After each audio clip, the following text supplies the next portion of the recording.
Welcome to this explainer. Look, if you're a high school student gearing up for those massive history exams, you've landed in the exact right spot. Today, we're going to logically untangle the immense complexity of World War I.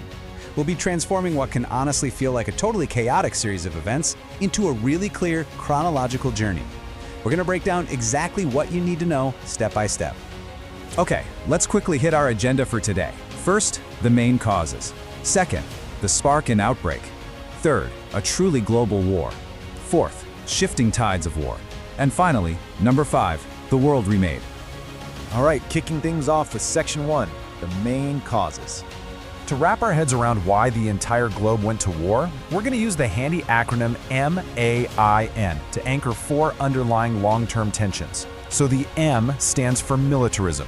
Picture this. Across Europe, countries are jacking up taxes just to massively expand their armies and navies. For instance, Germany was aggressively building up its naval fleet to rival Britain's. And this constant stockpiling of weapons, it didn't just increase their preparedness for a fight, it built massive, almost unbearable tension and paranoia between neighboring countries. Compounding that paranoia were alliances. That's the A in our acronym.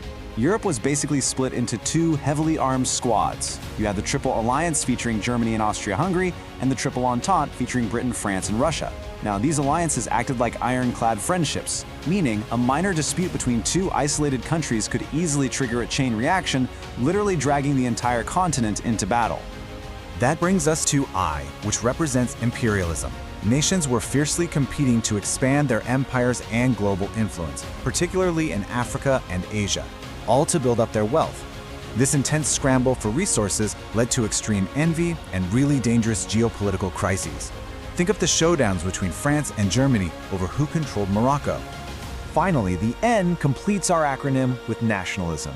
And look, this wasn't just your simple, everyday pride, it was an extreme sense of patriotism and outright superiority. It fostered a belief that citizens should do absolutely anything to prove their country was the best, setting a very dangerous stage where people were totally willing to take extreme, violent actions for their nation's glory. Moving right along to Section 2, the spark and outbreak. So, with a continent armed to the teeth, fiercely proud, and locked into these alliances, all it needed was a spark.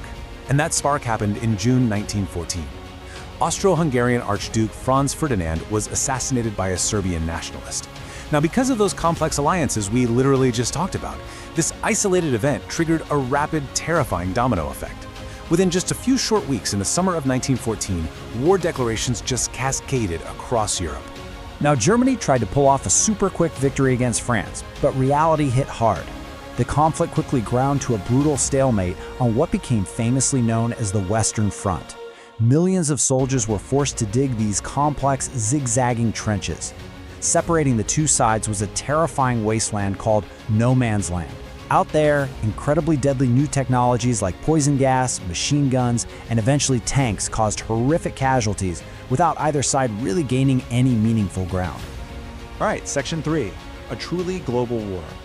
It's super easy to just picture this whole conflict stuck in the mud of Europe, right? But to really grasp the sheer, unimaginable scale of this war, just look at this number.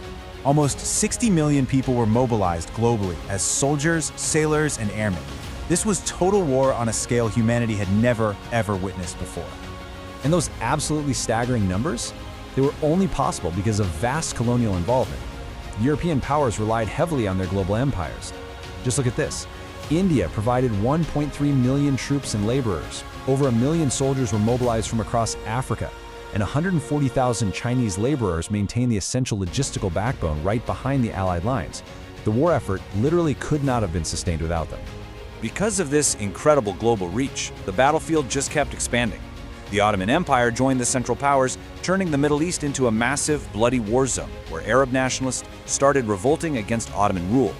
Meanwhile, all the way on the other side of the world, Japan leveraged the chaos in Europe to secure Pacific sea lanes and seize new territories.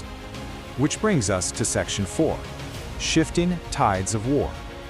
Okay, so after 3 grueling, incredibly bloody years of a stalemate, 1917 hits, and this year witnessed 2 massive, completely contrasting turning points that you absolutely need to memorize. The total collapse of the Russian war effort on the Eastern Front, juxtaposed right against the fresh, powerful entry of the United States on the Western Front. Let's talk about Russia first. Devastating military losses against Germany, combined with horrific widespread famine back home, sparked two revolutions in 1917. This massive unrest ultimately brought Lenin's Bolsheviks to power. And true to their word, the Bolsheviks signed the Treaty of Brest-Litovsk, fulfilling their promise to pull Russia entirely out of the war. Meanwhile, on the flip side, you've got the United States. They had tried so hard to remain neutral, but they were pushed too far. Germany's unrestricted submarine warfare, which was devastatingly targeting civilian and commercial ships, combined with the infamous Zimmermann telegram, a secret German proposal actually encouraging Mexico to attack the US. That completely outraged the American public, and it forced the US to officially declare war in April 1917. And that leads us to our final section, the world remade. Aided by the arrival of thousands of fresh American troops pouring in every single week and a newly unified Allied command, the German military was finally pushed to its absolute breaking point, surrendering in November 1918. But wow, the human cost of this victory was staggering. Over 16 million people were dead. Millions more were severely wounded, physically and mentally. On top of that, entire economies across Europe were completely devastated and driven into crippling generational debt. The political map of the world completely shattered. Four mighty empires that had ruled for centuries, the German, Austro-Hungarian, Ottoman, and Russian empires, fell completely. This paved the way for newly drawn and honestly often very arbitrary borders, as well as the creation of the world's first socialist state in the Soviet Union. And the shockwaves, they rippled way out into the colonies. The immense sacrifices made by colonized troops accelerated intense demands for self-rule and nationalism all across Asia and the Arab world. At the exact same time, European mandates that were dividing up the Middle East planted the seeds of regional instability, stuff we literally still see on the news today. Now, in a pretty desperate attempt to make sure nothing like this ever happened again, world leaders formed the League of Nations.